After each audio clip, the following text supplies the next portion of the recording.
Depuis le décès de Touré Castillo, ancien président de la Fédération ivoirienne de natation et de sauvetage, la natation ivoirienne coule. La discipline n'attire plus et ses pratiquants sont plutôt discrets. Il semble que les différents présidents qui se sont succédés à la tête de la FINS n'ont pas réussi à remettre la natation ivoirienne à flot. En 2009, quand il est choisi par le comité directeur d'alors pour remplacer le président décédé, Oga Maxime a à cœur de poursuivre l'œuvre de Touré Castillo. Les chantiers, il les connaissait, la formation des nageurs et des encadreurs, la réhabilitation des piscines d'État de Trècheville, de Bingerville, de Boaké et de Korogo, l'augmentation du nombre de clubs et bien d'autres projets. Des années après, la situation ne s'est pas améliorée.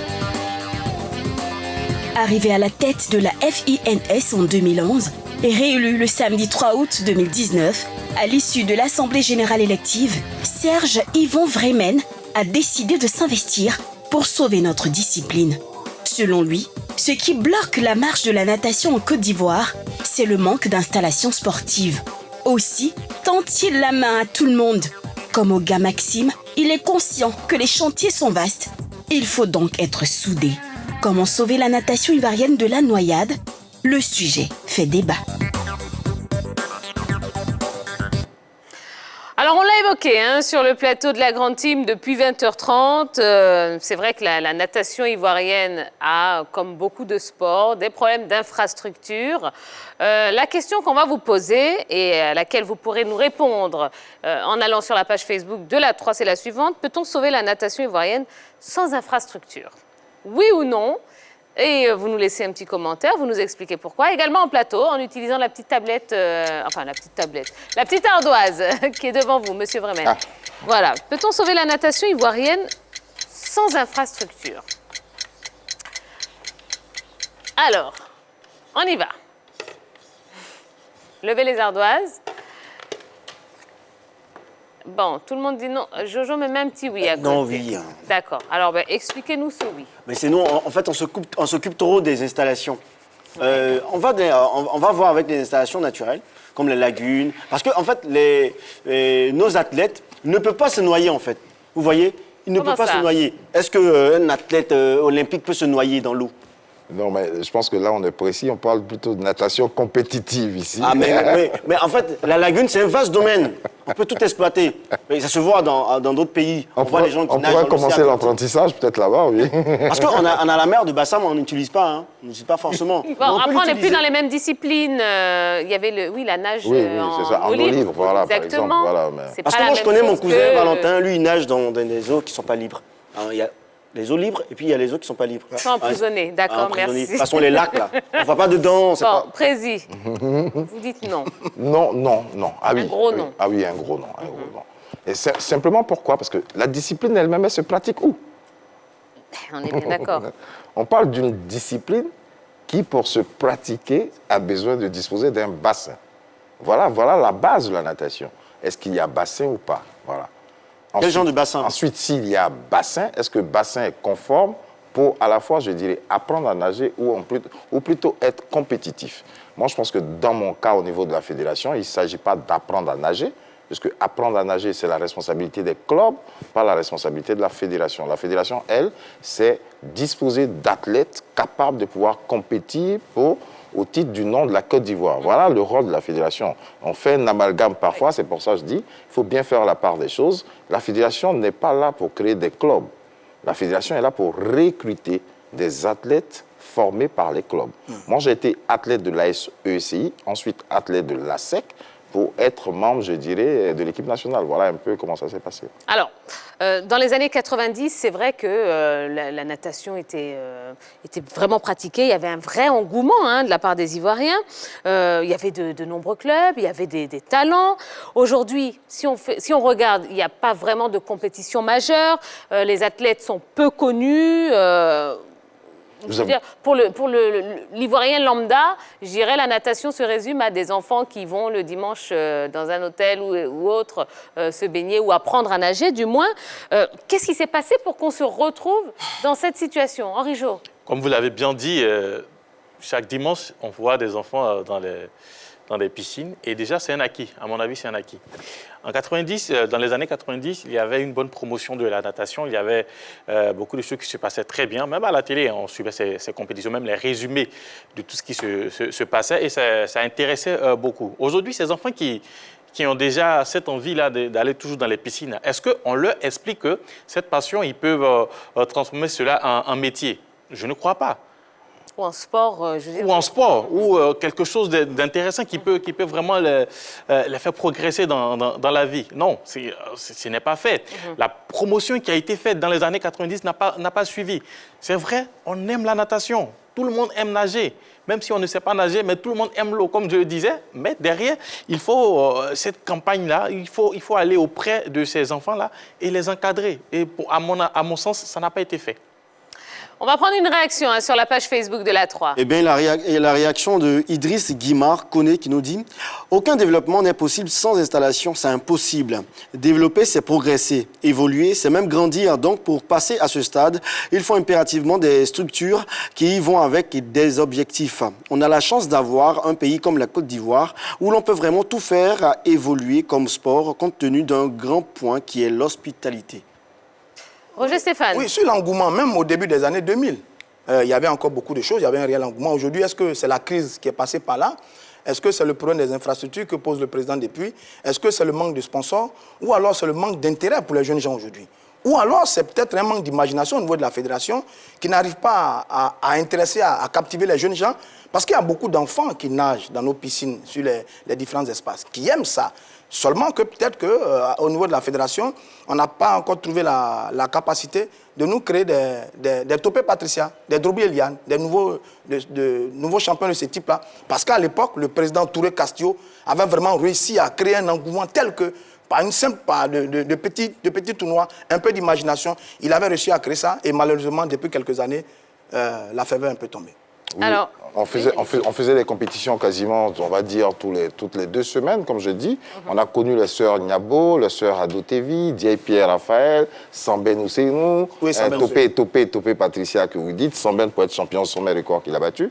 Donc Topé Patricia. Mais je vous repose toujours la même question en disant, toutes ces personnes dont vous citez les noms, ils ont nagé où? À Trècheville. Voilà. Mais vous avez Dabou. Non. Vous avez Dabou. Non, c'est-à-dire qu'il faut bien faire la part des choses. La piscine de Dabou que vous avez aujourd'hui, elle est capable de faire ce que j'appelle l'apprentissage. Pour nous, fédérations, moi j'ai nagé à la SECI et je dirais à la SEC, mais pas à la piscine d'État. Plutôt à Bergerville, en apprentissage, et pour les compétitions, à la piscine d'État.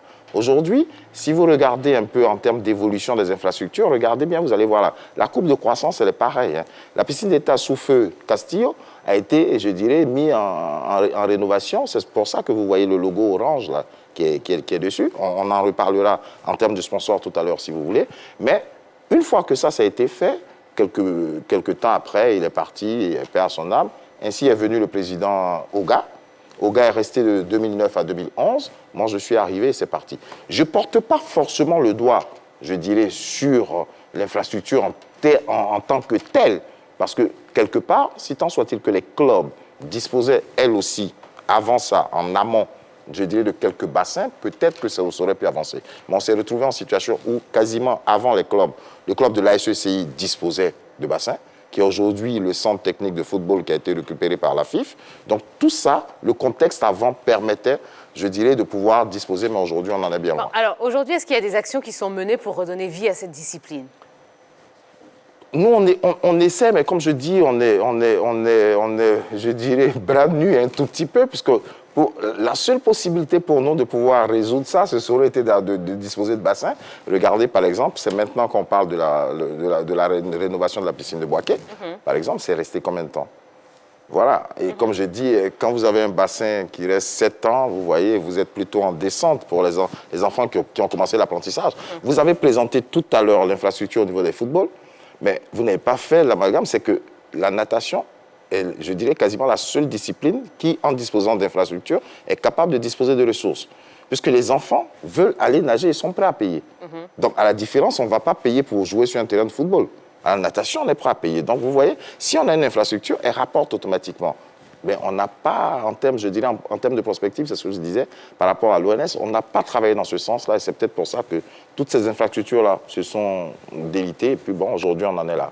D'accord. Mais monsieur le président de la fédération, vous parlez de 13 villes depuis le début de l'émission, c'est pour les compétitions, les grandes compétitions, et votre fédération, normalement, ne fonctionne pas à cause de la piscine d'État de 13 villes qui n'est pas en état. Non, c'est deux choses différentes. C'est-à-dire que la fédération, vous dites qu'elle n'est pas suffisamment visible pour les actions, puisqu'on a vu tout à l'heure les compétitions. Okay. La dernière compétition qui s'est faite, s'est faite au mois de mars, avant les matchs de l'urgence. Déjà, on a cité pêle-mêle quelques piscines, notamment à Dabou, Bingerville. Pourquoi ne pas intéresser les écoles avec des compétitions inter-écoles? Déjà, même si de façon internationale, on n'a pas ces grandes compétitions-là, mais au sein des écoles, déjà intéresser ces différentes écoles, puisque vous sillonnez presque toutes les écoles à Abidjan, vous avez des clubs de natation. Pourquoi ne pas les intéresser avec des petites compétitions, juste pour garder ce lien-là entre... Mais c'est un peu ce qui est fait avec, justement, les écoles de Dabou, par exemple. Chacune des, je dirais... Pourquoi Dabou? Il y en a 7. Mais Dabou, parce qu'il y a un bassin. Non, le bassin de Bingerville, il faut savoir que le bassin de Bingerville, comme je dis, on peut l'utiliser. Le lycée de garçons de Bingerville est à côté, le collège moderne est à côté, le MPT est à côté. L'apprentissage peut se faire là-bas, mais pas les compétitions. Il faut savoir que vous parlez à une fédération, pas à un club. Comme je dis, je ne suis pas en termes d'apprentissage. Moi, je suis en termes de performance. Donc, pour moi, que le lycée garçon de de Bingerville aille s'entraîner à la piscine de Bingerville, désolé de devoir le dire, ça m'importe un peu. Moi, je veux, est-ce qu'à Bingerville, il y a un enfant qui s'entraîne, qui est performant? Voilà la question que moi je pose. Voilà. D'accord. Rapidement, qu'est-ce qu'il faudrait pour sauver, je dirais, la natation ivoirienne? Il faudrait une bonne concertation. Je pense qu'il faudrait d'abord de l'engouement au niveau de la tutelle. D'abord, c'est ça. La première des choses, c'est que c'est au niveau de la tutelle. Et imaginez-vous que depuis 2015, par exemple, on est parti pour la Coupe, pour les championnats du monde. Ensuite, on est parti pour les Jeux africains. Après, pour les JO. Tous ces financements ont été faits par ma propre personne. Jusqu'à présent, j'ai eu des communications qui n'ont jamais été remboursées. Donc, il y a des choses qui se passent pour lesquelles nous, on se bat. Mais moi, je reste figé, comme je dis. Ce qui m'importe, c'est la performance. La performance, est-ce qu'aujourd'hui, la natation ivoirienne est performante ou pas? Si la question elle est posée comme ça, là, je dirais tout de suite oui.